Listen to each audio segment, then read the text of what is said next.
Welcome to our video on how to recover messages on Discord. If you've accidentally deleted important messages or need to retrieve some information, here are some updated methods you can try. First, you can request your data from Discord by going to User Settings, then Privacy and Safety, and clicking on Request All of My Data. It may take up to 30 days, but you'll receive a link to download your data package. Another option is to use third-party tools like Better Discord or Dyno Bot.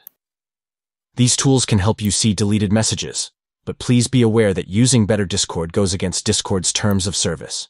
You can also check your Android device's notification history by going to Settings, then Notifications, and Notification History. If enabled, you may find the deleted messages here. Lastly, if you have administrative permissions, you can check the server logs for any information about deleted messages. Try these methods to recover your important messages on Discord and never lose valuable information again. Thank you for watching.